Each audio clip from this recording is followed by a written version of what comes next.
What's up, people? Welcome back to Motion Cap. We will be watching the recap of the movie, The Untouchables. This movie is based on a real-life story. Enjoy the movie. The movie starts in a black sports car where Driss and Philippe were driving off in the busy streets of Paris. Philippe looked depressed, while Driss looked worried for him. When they get stuck in the traffic, Driss breaks the lane and takes off, making the police follow their tail. Unbothered by this, he turns to Philippe and bets him €100 that he can get the police off their tail. Driss drives recklessly around to lose the police, but when he drives down a bridge, finds himself surrounded by police cars. Still not bothered about his situation, he turns to Philippe again and bets €200 that he can get the police to escort them instead of arresting them. He gets out of the car and tells the police that he was driving recklessly because Philippe was having a stroke. He then further threatens the officer that it'll be their responsibility if he dies.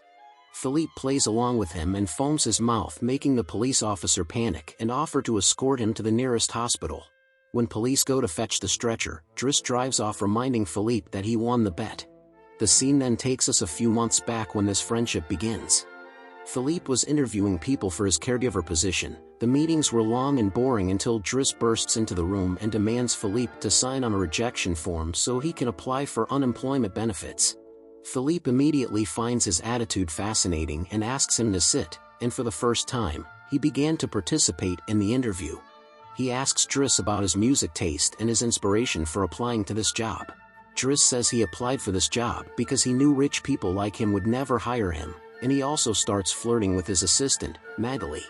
When he keeps insisting Philippe sign the form right away, Philippe tells him to come back tomorrow.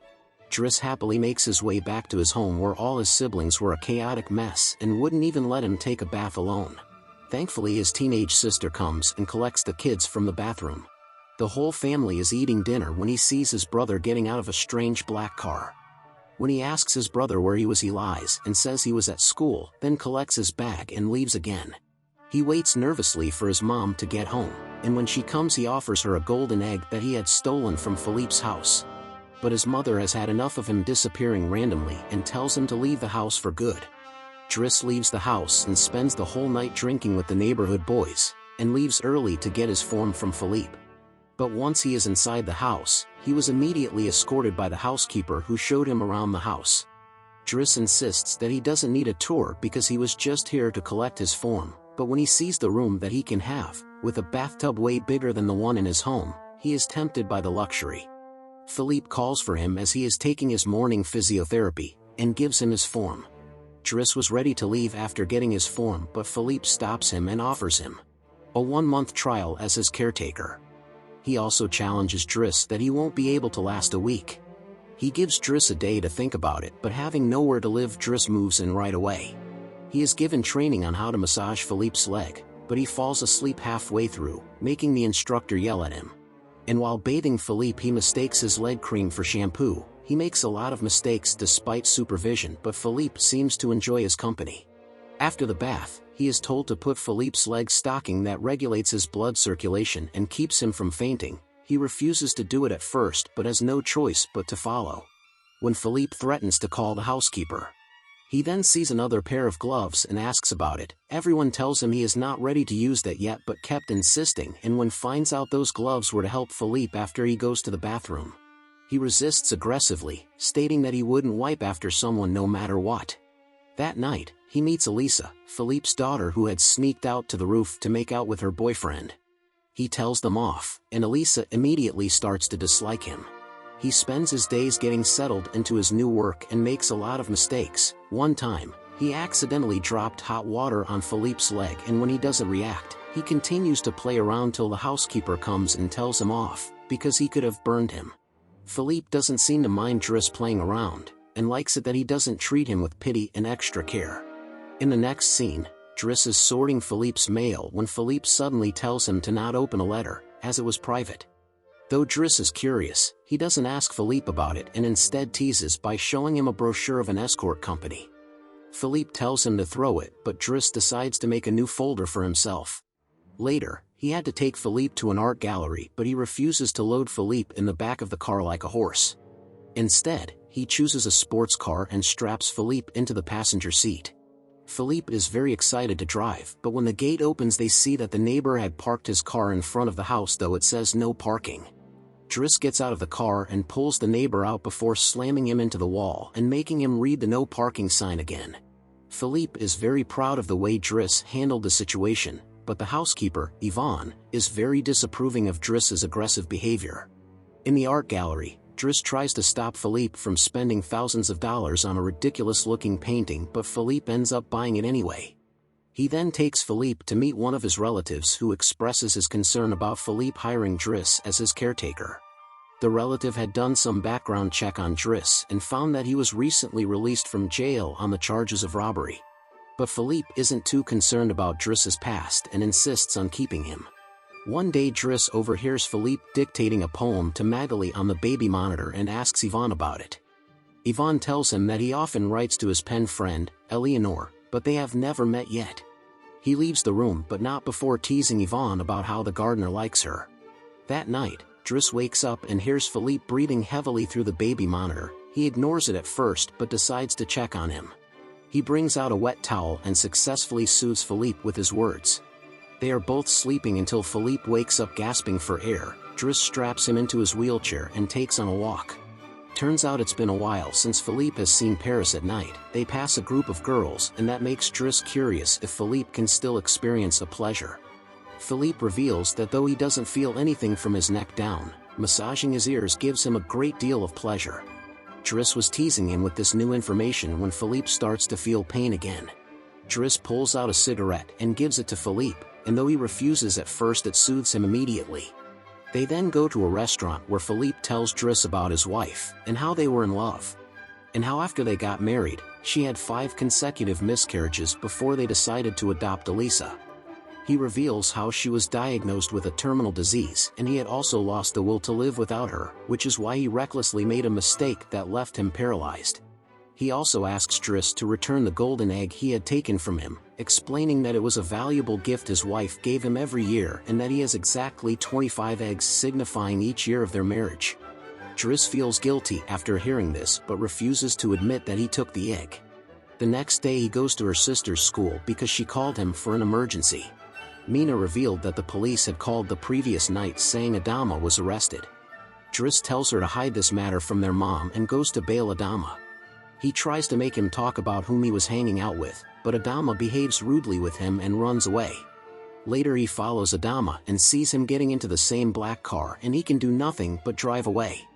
Later that day, Driss joined Philippe in his study as he dictates another letter for Eleanor and tells him to be more direct with his words.